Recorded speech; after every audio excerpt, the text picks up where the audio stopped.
Kitchen പറയണത് ഇത് പണ്ടത്തെ സ്റ്റൈലിലുള്ള കിച്ചൺ ആയിരുന്നു.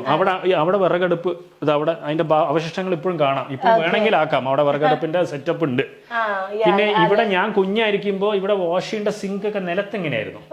അപ്പൊ അതിനൊന്ന് ചെറിയതായിട്ട് മാറ്റിയെന്നേ ഉള്ളൂ. 4 തലമുറയായിട്ട് യൂസ് ചെയ്തുകൊണ്ടിരിക്കുന്ന എന്റെ മുത്തശ്ശി കുക്ക് ചെയ്ത കിച്ചണാണ്. അവിടെ ഇപ്പൊ അമ്മ എല്ലാരും കുക്ക് ചെയ്യുന്നുണ്ട്. ഇവിടെ ഞാൻ വന്നപ്പോ തന്നെ നമ്മളൊരു ഗ്ലാസ് വെള്ളം ചോദിച്ചപ്പോഴും സ്റ്റീൽ ഗ്ലാസ് ആണ്. ഇവിടെ വന്ന എല്ലാ പാത്രങ്ങളും ശ്രദ്ധിക്കുമ്പോൾ സ്റ്റീൽ പാത്രങ്ങളാണ്. അത് എന്തുകൊണ്ട്? അതിലൊരു കാര്യം കൂടി പറയാം. ഞാൻ നേരത്തെ പറഞ്ഞല്ലോ, സർജിക്കൽ എക്യുപ്മെന്റ്സിന്റെ ബിസിനസ് ആണ്, ഫാമിലി ബിസിനസ്. ഇപ്പൊ ഇവിടെ ഇല്ല, ബാംഗ്ലൂരിലും മംഗലാപുരത്തുണ്ട്. പക്ഷെ ഇവിടെ ഉണ്ടായിരുന്നപ്പോ ഇതൊക്കെയല്ല, പക്ഷെ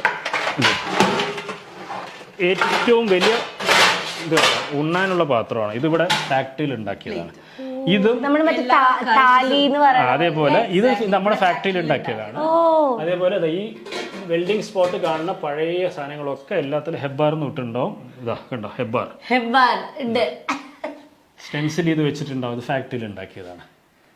അപ്പൊ ഇതൊക്കെ അറൌണ്ട് 60 to 70 years ഓൾഡ് ആണ്. ഈ പാത്രങ്ങൾക്കുണ്ട് കഥ. എന്റെ മുത്തശ്ശൻ കഴിച്ച പാത്രം ആണോ? ഇപ്പൊ ഇതിൽ തന്നെയാണ് എല്ലാരും ഫുഡ് കഴിക്കുക? അല്ല, ഇപ്പൊ അത് വല്ലപ്പോഴും യൂസ് ചെയ്യാറുണ്ട്, ഒരു കൗതുകത്തിന്.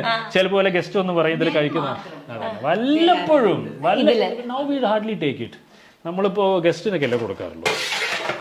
വല്ലവർക്കും ഇതിങ്ങനെ അതായത് സദ്യ പോലെ നമ്മൾ ഇങ്ങനെ വളരുമ്പോ അങ്ങനെ ഗസ്റ്റ് വരുമ്പോ ഒരു കൗതുകത്തിന് വെച്ചു കൊടുക്കാറുണ്ട്. അപ്പൊ നമ്മൾ ആക്ച്വലി ഈ വീടിന്റെ ചെറിയ കഥകൾ മാത്രമേ നമ്മൾ അറിഞ്ഞിട്ടുള്ളൂ. ഞാൻ ഇനിയും ഇവിടെ സംസാരിക്കുകയാണെങ്കിൽ എനിക്ക് ഉറപ്പാണ് ഇനിയും ഒരുപാട് കഥകളും അല്ലേ കാര്യങ്ങളും പറയണ്ടാവുന്നത്. അപ്പൊ നമ്മൾ ഇതിന്റെ വൈൻഡപ്പിലേക്ക് അടുക്കുകയാണ്. പക്ഷേ വേറൊരു കാര്യം കൂടെ ഉണ്ട്. നമ്മൾ തുടങ്ങിയത് ഒരു എൻട്രൻസ് എന്നല്ലേ, പക്ഷെ വേറൊരു എൻട്രൻസും കൂടെ ഉണ്ട് അല്ലേ? സെക്കൻഡ് മെയിൻ എൻട്രൻസ് ആക്ച്വലി ഇതാണ്. സിറ്റ് ഔട്ടിന്റെ എൻട്രൻസ് ആണ്. സിറ്റ് ഔട്ടിലൂടെ എൻട്രൻസ് ക്രിയേറ്റ് ചെയ്തതാണ്. ഓക്കെ. അപ്പം ഈ ഒരു ഏരിയയിലേക്ക് ഇവിടുന്ന് ഇറങ്ങുമ്പോഴാണ് ശരിക്കും ആ ഒരു എന്താ പറയാ മാവ്. എനിക്ക് മാങ്ങ ഭയങ്കര ഇഷ്ടമാണ്. ഇഷ്ടം പോലെ വെറൈറ്റി ഉണ്ട്. മുണ്ടപ്പ ഉണ്ട്, ബെനറ്റ് അൽഫോൺസോ.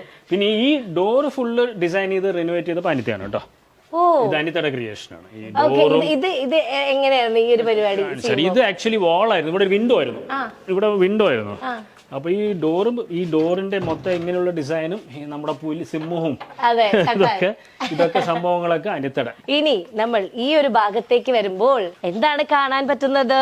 മാവ്. ഞാൻ ആദ്യം ഇത് മുണ്ടപ്പ എന്ന് പറയും.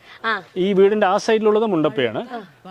അതാണ്. ഇതെങ്ങനെയാ പറഞ്ഞാൽ അതാണ്. പച്ചയായിരിക്കുമ്പോ ഭയങ്കര പുളിപ്പും, പഴുക്കുമ്പോ വളരെ വളരെ വളരെ സ്വീറ്റ് ആണ്. ആൻഡ് താഴെ ഉള്ളത് ബെനറ്റ് അൽഫോൺസ്, നീലമൊക്കെ ഉണ്ട്. ഫുൾ ആക്ച്വലി ഇവിടെ ഇറങ്ങി കഴിഞ്ഞു കഴിഞ്ഞാൽ നമുക്ക് മുറ്റത്തുനിന്ന് ഓരോ സാധനങ്ങൾ പറിക്കുക, ഫുഡ് വെക്കാം. അതെ, സപ്പോട്ടയുണ്ട്, ചക്കയുണ്ട്, മുരിങ്ങയൊക്കെ ഉണ്ട്. ആണോ? എല്ലാ പിന്നെ പൂക്കളുണ്ട്. നോക്ക്, നല്ല രസമുണ്ട് ആ ഏരിയ ഒക്കെ.